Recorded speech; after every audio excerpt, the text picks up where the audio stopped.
Well, I want to know what changed from, remember when Dana and other people that worked for the UFC used to say, if you don't like wrestling, you don't like grappling, you're a casual.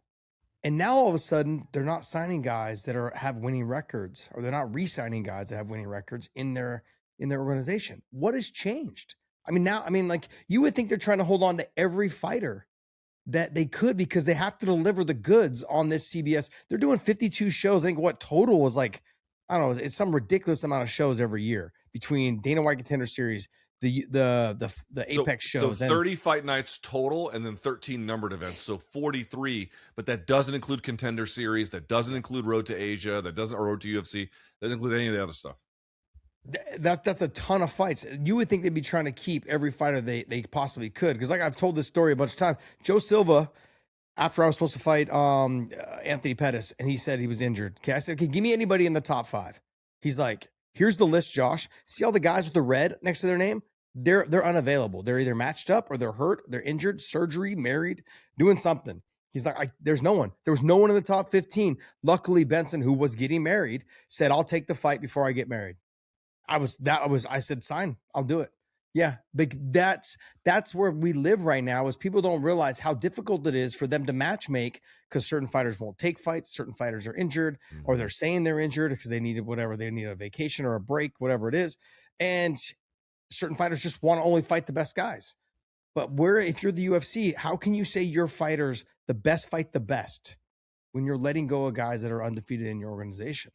Like, it's a very hard. You're not signing. This is what bothered me, because this is what bothered me. It's like, look, man, if the choice was, and I was not a fighter, so obviously, every fighter is going to have their own opinion, and maybe yours is the same, maybe it's not.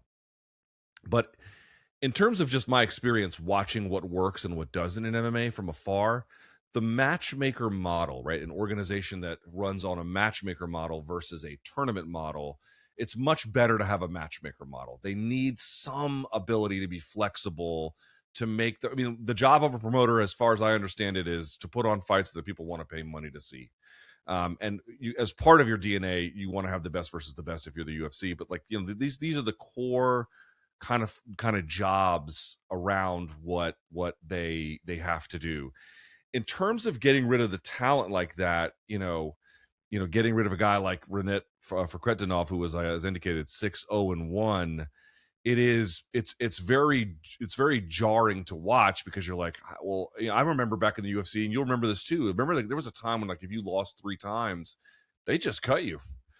Cut you. And now they actually don't do that. They might let you lose a bunch and then still keep you. But then the weird part is you can literally not lose, and that's also not enough. To me, that's the part that has changed, where they're a little bit more lenient depending on who you are with the losses.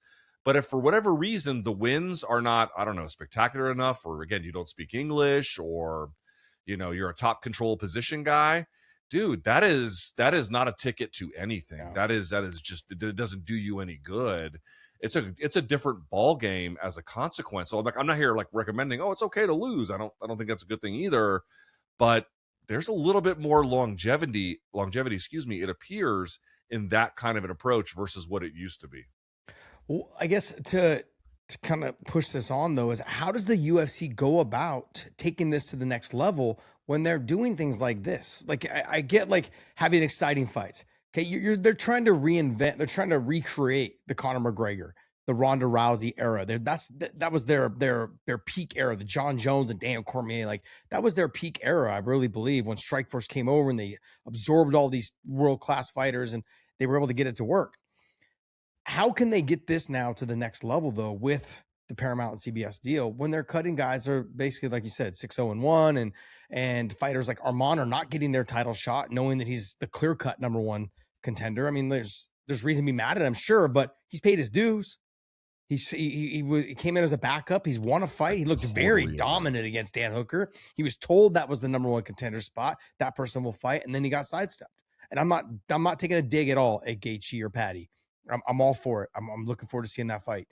But I still feel like Arman should have gotten the title shot. How do you sell to the public And the hardcore is that like, okay, we're trying to get it to the next level, but then you do things like this. So dude, I'm so glad you brought this up because the Arman situation drives me crazy. Yeah. Now, I agree. I don't know if it was a weight cut, back injury, too related, whatever. Let's just say he acted in some kind of way that wasn't in keeping with a top level professional at a key moment. It was the first pay-per-view of that year. And we can remember they're renegotiating for a new deal at that point. He didn't do him any favors. He didn't do himself any favors. Fair enough. Okay. Here's what drives me crazy. Number one, they actually won't even tell you he's in trouble. When you ask Dana White about it, what he says is, no, we're cool. There's nothing wrong. He knows what he did. What does that mean? That doesn't mean anything. More to the point, you'll be like, okay, well, all right, let's say he did do something wrong.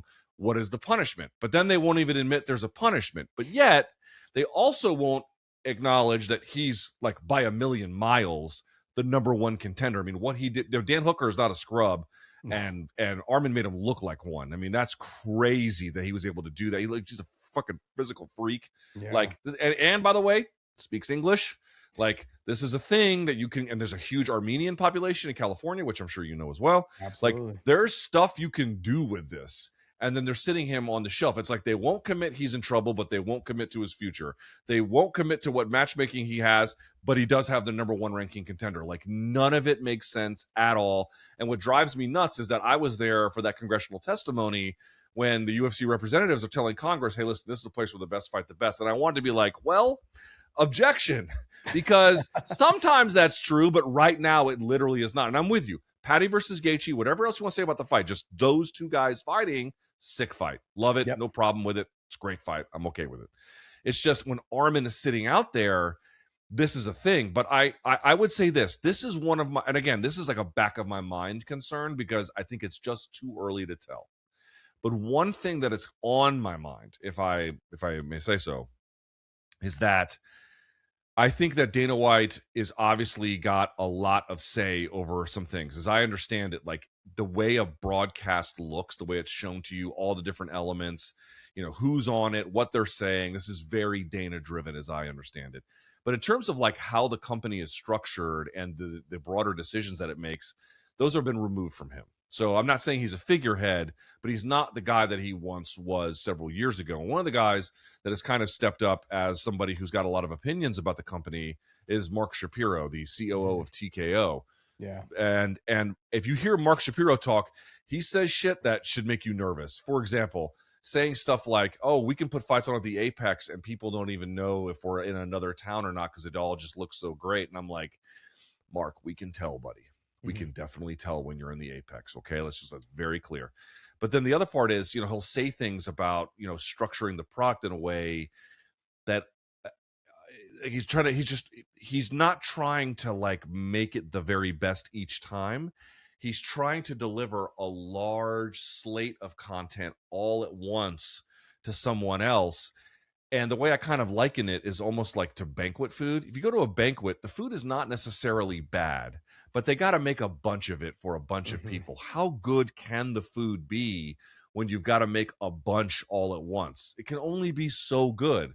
If you really want great food, the best thing to have would be like a chef cook it right for you, just like that. That's like perfectly curated. And of course, that's unrealistic in most cases too. What I'm trying to say is TKO trying to treat the product like some fat slab of meat they're just trying to throw out there rather than taking the time to really make sure that they're doing the right thing for the product? If they're just trying to go for these short-term like sugar highs, does that undermine it long-term? I guess, again, it's a 7-year deal.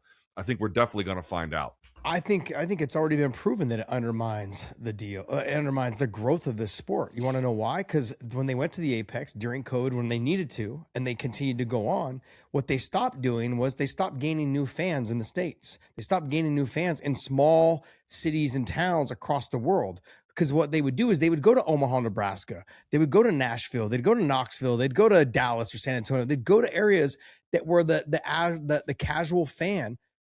Oh, well, there's one in my neighborhood, or there's one, they're going to be coming to my town. I can go watch. That doesn't exist anymore because they do the shows in the Apex. Now that may save them money, but in the long run, it's costing them millions and millions of dollars. Now, don't get me wrong, they're making 1.1 billion. So who am I?